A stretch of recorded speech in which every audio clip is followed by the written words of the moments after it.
सत्संग में आगे बैठना चाहिए, सिनेमा हॉल में पीछे बैठते हैं।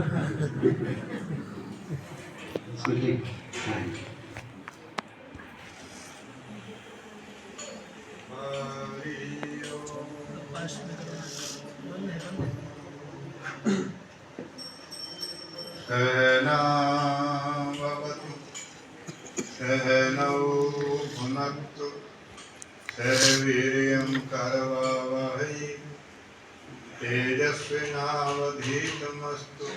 मा विद्विषावहै। ओम शांति शांति शांति। सच्चिदानंद युगल सरकार परम पूज्य प्रातः स्मरणीय अनंत गुणगम संपन्न श्री रामानंद जी महाराज, उनके स्वरूप भूत उनके विशेष कृपा पात्र उनके स्थानापन विराजमान परम श्रद्धेय परम आदरणीय श्री शिव स्वरूप जी और मंचस्थ सभी हमारे आदरणीय पूजनीय संत महंत महामंडलेश्वर विद्वान महापुरुषों के चरणों में मेरा सादर प्रणाम। छान गिरे तो थमे थुमनी, आकाश गिरे तो कहो थमे कैसे।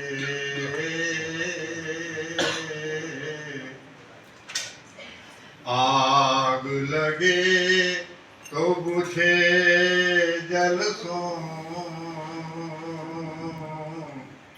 जल माही लगे तो कहो बुझे कैसे। नाव चले गहरे जल में, बिन केवट पार लगे कहो कैसे।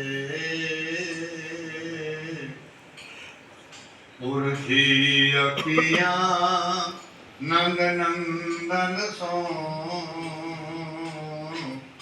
उर्धी अखियाँ सुरझे कहो कैसे। उर्धी अखियाँ नंद नंदन सो, उर्धी अखियाँ सुरझे कहो कैसे। अर्जुन ने भगवान श्री कृष्ण से कहा अपना इंटरव्यू दीजिए। Who are you? आप है तो है कौन?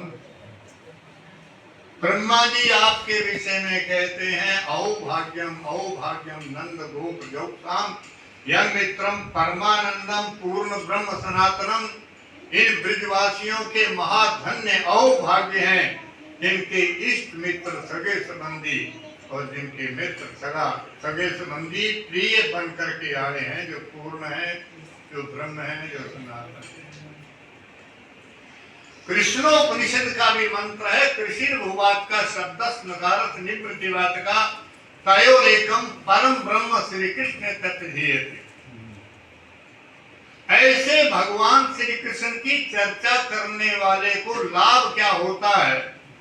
तो आचार्य प्रवर कहते हैं सद्य चित्त विशोधनी रतिवताम पापौ विध्वंसनी पूर्णम भक्ति विरक्ति कीर्ति मतिदा भुक्ति प्रदा मुक्तिदा सांद्रानंद करे तमो भय हरि राधेव कृष्ण प्रिया वैकुंठालय दायिनी विजयते गोपाल लीला भुवि। भूमि कहिए पृथ्वी के ऊपर गोपाल की श्याम सुंदर की अशरण शरण दीन बंधु भक्तवत्सल भगवान की जो लीला है सद्य के शीघ्र ही चित्त का विशोधन करती है। ये महापुरुषों के सीधी मुख से निकलती है, इसलिए तो गंगा जी इंतजार करती हैं। और हम लोगों को शायद पता है कि नहीं, कुछ लोगों को नहीं भी पता हो सकता है कि नारद जी कभी गंगा जी में नहाते नहीं।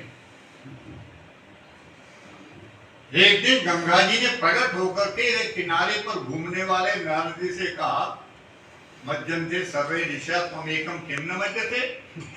ये सारे ऋषि मेरे में स्नान करते हैं और यही आश्वासन दे पाकर के मैं धरती पर आई हूँ कि ये ऋषि आएंगे तो मेरे भी पापों का उद्धार कर देंगे, लेकिन आप क्यों नहीं स्नान करते, किनारे पर घूमते रहते हैं। तो नारद जी ने कहा, अम्ब बद दर्शनान मुक्ति ना जाने संमज्जनम फलम। आपके तो दर्शन से जीवों की मुक्ति हो जाती है, फिर स्नान से क्या फायदा होगा, क्या होगा उसका तो कहा भी नहीं जा सकता। ये जो कृपा पात्र बना देने वाले संत हैं, ये जिसका हाथ पकड़ ले, सुई और कील ने कहा चलो गंगा नहाए, सुई ने डुबकी लगाई, कील ने कहा ऐसे थोड़ा तो डूब गई, कील झट उछला, एक लकड़ी के शतीर में गड़ गया, ना लकड़ी डूबी ना उसने कील को डूबने दिया। तो तुलसी लोहा काठ संग चलत फिरत जलमाही, ये बड़े न डूबन देते हैं जाकी पकड़े, जिसकी बाजू ये पकड़ लेते हैं। हमने परम पूज्य प्रातः सुनंदे स्वामी रामानंद जी महाराज के दर्शन यमुना नर्मदा जी के किनारे ओंकारेश्वर में किए। हमारे परम पूज्य प्रातः सुनंदे स्वामी वामदेव जी जो इस शरीर के विद्या गुरु हैं, उनके विशेष कृपा पात्र भी हमारे पास विराजमान है। तो वहां चातुर्मास किया था ओंकारेश्वर में, वहीं महाराज जी के दर्शन प्रसन्न उनके पावन है आशीर्वाद का पुण्य प्राप्त हुआ। तो अर्जुन के कहने पर कन्हैया कहने लगे, त्वामिमौ पुरुषो लोके क्षरक्षा क्षरेविचा क्षरा सर्वाणि भूतानि कुटस्थो अक्षर उच्यते। इमौ लोके दो पुरुषो, इस लोक के अंदर दो प्रकार के पुरुष हैं, एक क्षर पुरुष है और एक अक्षर पुरुष है। मैंने पुरुषों की विशेषता नहीं पूछी, मैंने आपकी विशेषता पूछी। बोले वही आ रहा हूं, क्षरा सर्वाणि भूतानि, सारे के सारे भूत प्राणी वो क्षर पुरुष में आते हैं, और अक्षर पुरुष कूटवत स्थित, जो लोहार का आयरन होता है कूट, जैसे वो स्थित रहता है, ऐसे ही अक्षर पुरुष भी स्थित रहता है, उसमें कोई परिवर्तन नहीं होता। तो आपकी क्या तारीफ है? बोले मैं पुरुष नहीं हूं, पुरुषोत्तम हूं। क्या विशेषता है? बोले विशेषता यही है कि जो क्षर पुरुष है वो नाशवान है, यस्मात् कर्मतीतो हम अक्षरादपितोत्तमा अतो अस्मि लोके वेदे च प्रसिद्ध पुरुषोत्तमा। जिस कारण से मैं क्षर पुरुष से अतीत हूं और अक्षर से ऊपर हूं, न्यारा हूं, इसलिए लोक और वेद में मेरे को पुरुषोत्तम कहते हैं। बोले पुरुषोत्तम में और जो है अक्षर पुरुष में अंतर क्या है? बोले जो अक्षर पुरुष है उसमें थोड़ी दया वया की कमी रहती है जी। कितना भी चिंतन करो आपके ऊपर कोई आपत्ति आ जाए तो वो जो है अक्षर पुरुष है वो आपकी मदद करने के लिए आने वाला नहीं है। लेकिन ये सुहृद है, ये दयावान है, ये कृपावान है, इसलिए किसी के अंदर जो है किसी आपत्ति को देखते हैं तो फिर उसकी मदद करने के लिए आते हैं। आते क्या हैं? बोले बंध जाते हैं। सब बंधन से अधिक अति प्रीति बंधन ख्यात, और लकड़ी को काटत भ्रमर कटत न पंकज पात। जो भमरा काठ में छेद करके रहता है वो कमल की कोमल पत्तियों को नहीं काट पाता। जो सारे संसार के नियंता है, करता धरता है और सब बंधनों से मुक्त है, वो भक्त के बंधन से बंध जाते हैं जी। वो भले उनसे कुछ भी काम कराए, भले कोई माता चक्की पिसवाए और भले कोई भगत जो है हल चलवाए और भले जो है हमारे अर्जुन जैसे जो है वो घोड़ा हकवाए, ये किसी प्रकार से करें तो उनके साथ वैसा ही करने के लिए तत्पर रहते हैं।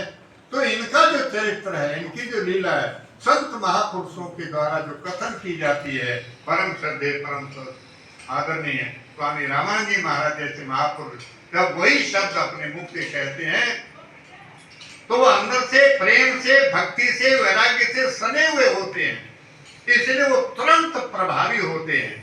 हर किसी की बात प्रभावी नहीं होती। हम किसी से आशीर्वाद लेने के लिए महापुरुषों के पास क्यों जाते हैं? तेरा कल्याण हो, तेरे बच्चे हो जाए, तेरी जैसा घर में स्थिति बढ़ जाए, ये एक दूसरे से कह लेना चाहिए। ये बाबाजियों के पास में जाकर के उनसे प्रणाम करके आशीर्वाद लेने की क्या जरूरत है?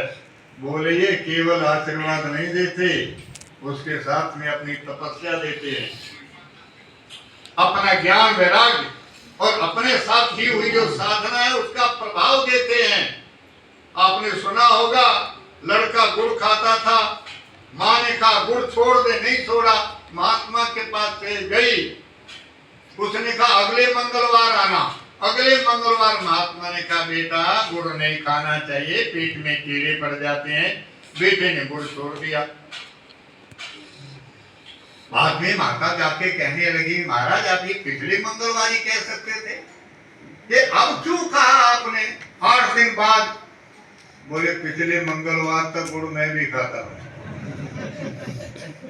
जब मैं खुद गुड़ खाता हूँ फिर मैं बच्चे को कैसे कहूं कि तुम गुड़ छोड़ दो? और कहूंगा तो मेरी अनाधिकार चेष्टा होगी, उसका बच्चे पर असर नहीं होगा। इसलिए संतों की वाणी का असर इसलिए होता है, ये पहले विषयों को छोड़ते हैं फिर उपदेश देते हैं। विषयों को छोड़ो, त्याग करो, संसार से विरक्त रहो, ठाकुरी से प्रेम करो। इन्होंने प्रेम किया होता है, इसलिए इनके शब्दों में मार होती है और उसका प्रभाव पड़ता है और साथ के साथ जीव फिर उसके ऊपर असर करता है और वृंदावन धाम में आकर के प्रेम से आनंद की चर्चा सुनता है। इन्हीं शब्दों के साथ वाणी को विराम।